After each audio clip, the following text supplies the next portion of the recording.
تمام. كنت اتكلمت في حلقه عن البرتقانايه ازاي نستفاد منها ما نضيعش منها اي هدف. ما نضيعش منها اي هدف. دي برتقانايه ماشي. ادي البرتقانايه اهي قدامي اهي جميله وزي الفل. بعمل ايه في البرتقانايه؟ بروح شغال ادي بعمل بالزيستر بتاعي، باخد كل زيست زي ما انا قلت قبل كده. الزيست قبل كده اهو كله اهو، بستفاد بالزيست ده ماشي. المهم ادي الزيست بتاعي. طب انت يا عم انت عملت ايه كده؟ ادي زيست اهو.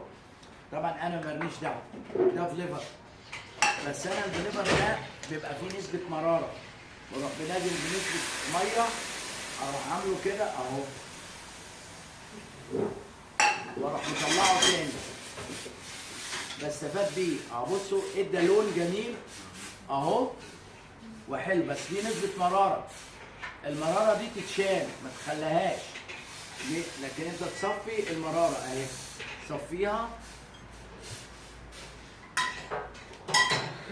عشان ما يبقاش فيه ايه؟ اي مراره في القشر. طب القشر هتعمل بيه ايه؟ اقول لكم هنعمل بيه ايه. القشر ده لو انا بعمل كيكه وعاوز الليفر البرتقال، لو انا بعمل اي حاجه فيها تيست البرتقال، لو انا بعمل صوص سمك بطعم البرتقال، بستعمل الزيست بتاعه.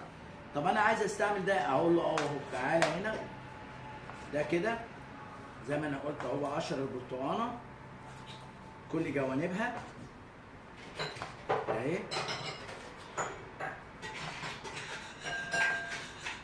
ادي البرتقانه. القشر ده بعمل فيه ايه؟ هقول لك القشر ده بتعمل فيه ايه. حاجه من الاثنين، يا تاخد القشر ده وتفرده على سيليكون ويبقى دراي، بعد كده بعد ما يبقى دراي يعني تحطه في الفرن على درجه حراره هاديه خالص وتستنى خالص ماكسيمم حوالي 4 ساعات، هتبص تلاقيه بعد كده نشف وبقى دراي. عايز ترش عليه شويه سكر مفيش مشكله، عاوز ترش عليه شويه قرفه مفيش مشكله. بعد ما يبقى بودر، بعد ما يبقى بودر تحطه في الكيكات، في الحلويات، في بحاجه طبيعيه، حاجه طبيعيه. طب انا عايز اشغله سخن، قلت قبل كده في الحلقه اللي فاتت، بجيبه اهو واحط عليه شويه ميه كده، واديله شويه ستوك خضار واخليه يغلي ويستوي، واروح ضربه ومصفيه.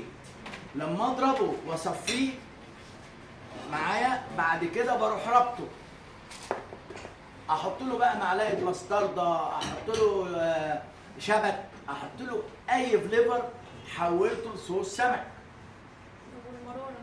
مش هتروق، مش هتبان.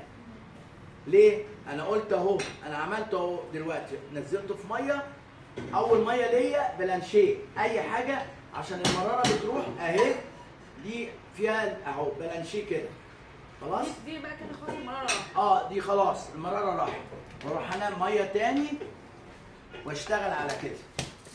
كده ما فيهاش مراره طالما عملته بلانشيه. بلانشيه ميه بتغلي بينزل يطلع خلاص ماشي. بس انا بديكم مثال، ده بيطلع بعد كده بضربه في الميكسر، بديله معلقه. عايز اعمله فليفر في الكيك برضو، في الكيك اديله سكر، اديله سكر يكرمل معايا واضربه. حطيته مع دقيق عملت بيه كيكه، حطيته مع بانكيك عملته بانكيك بطعم البرتقال معايا. ورحت جايب البرتقانيه دي مقطعها حلوه قوي وعامل معاها سكر كراميل وربطه وعامل صوص برتقال غليظ او جامد، وحطيته طبقات بينهم بقى مكسرات، بينهم زبيب، بينهم سيكه قرفه، اي حاجه. المهم ان انت بتستعمل كل حاجه في البرتقانايه، ما بترميش البرتقانيه نهائي معايا. يعني انا دلوقتي اهو بسيب دي تستوي على راحتها، مش مستعجل لحد ما هي ايه تدوب، ولما تدوب انا بعرف استغلها كويس. فانت ما بترميش حاجه خالص في البرتقانايه، او الشيف الحقيقي ما بيرميش اي حاجه.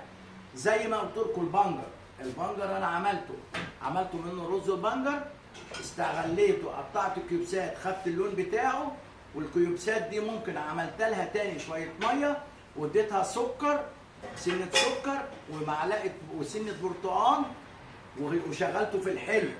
ممكن اشغله في الحلو، ممكن اشغله في السلطه، ممكن اعمله جيلي، ممكن اعمله فلات، ممكن اعمله دراي، ممكن اعمله باودر. فدماغك لازم تشتغل بكل حاجه وتستفاد بيها. معايا؟ بص هو كده بيغلي، اول ما يستوي خالص ويتهري زيه زي اي حاجه باخده اضربه في الخلاط واصفيه.